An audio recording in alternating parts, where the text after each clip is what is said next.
Above the Law, a trauma-informed, appreciative approach to examining mayoral control of New York City public schools. I will now begin to execute Cycle 1, Stage 1 of the Appreciative Informed Resonant Transformation cycle, where I define the situation needing transforming, the shared purpose of inquiry, and begin to disclose my traumatic narrative as we work towards transformation. In April of 2024, the New York State Education Department released Mayoral Control of New York City Schools, a comprehensive 300-page report that discussed the purpose of schooling and examined the governance structures and best practices implemented throughout the history of mayoral control in New York City, Austin, Chicago, Detroit, the District of Columbia, Los Angeles, Philadelphia, and Yonkers, and analyze verbal and written New York City-based stakeholder feedback regarding their experiences with mayoral control. The report's analysis of stakeholder feedback highlighted the perspectives of the proponents and opponents of mayoral control. Proponents cited increased accountability, efficiency in coordinating municipalities, and the mayor's ability to appoint persons with the legal, financial, and administrative expertise required to run the system effectively. Opponents of mayoral control discussed the need for checks and balances due to top-down approaches that lack transparency, lead to corruption and waste, and limit stakeholder participation and voice in decision-making. Situation needing transforming. The situation that needs transformation is whether or not the mayor should maintain weak, moderate, or strong levels of control over New York City public schools. And I utilize Gilpin-Jackson's 2022 Resonant Transformation in this video series to examine this phenomenon. Gilpin-Jackson and the founders of Appreciative Inquiry suggested executing the framework in professional learning communities to experience the benefit of individual and shared experiences.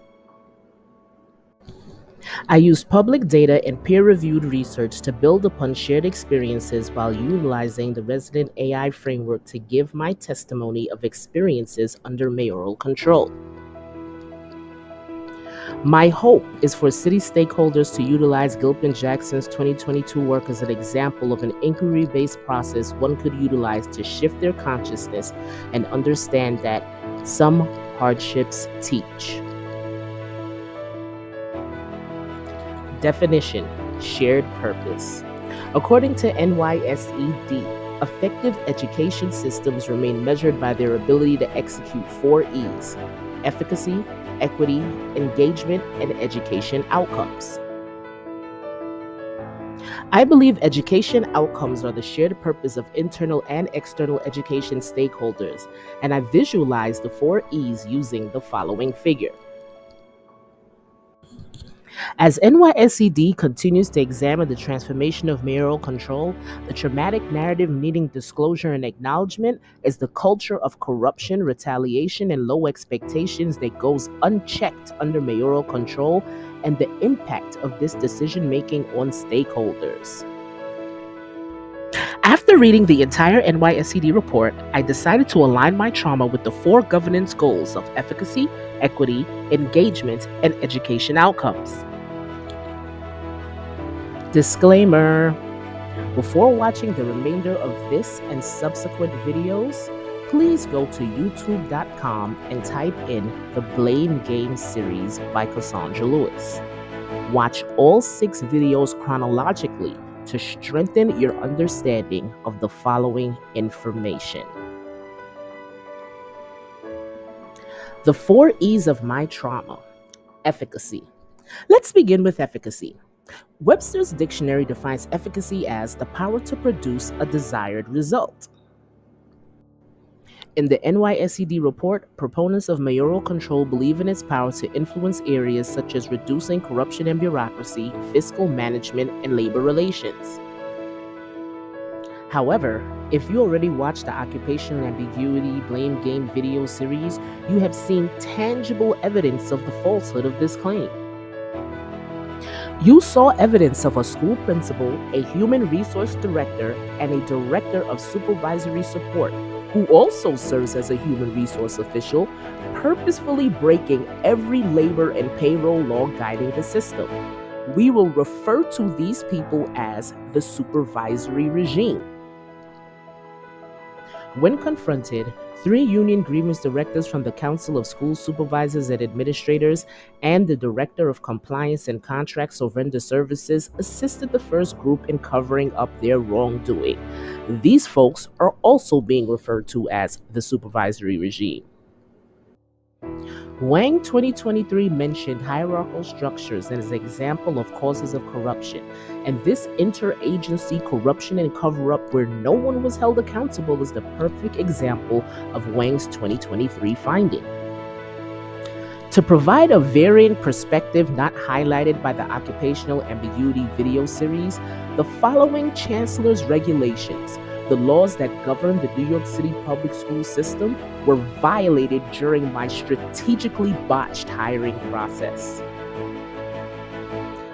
Chancellor's Regulation C-30, governing the selection, assignment, and appointment of principals and assistant principals. Chancellor's Regulation C-105, background investigations of pedagogical and administrative applicants and procedures in the cases of the arrest of employees. Chancellor's Regulation C-115, required background investigation. Chancellor's Regulation C-175, per session employment. Chancellor's Regulation C-601, attendance and service of school staff. Chancellor's Regulation C-603, responsibilities of absent employees.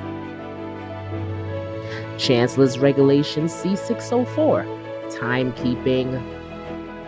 Chancellor's Regulation C-605, salary, attendance, and leave of pedagogical managerial employees.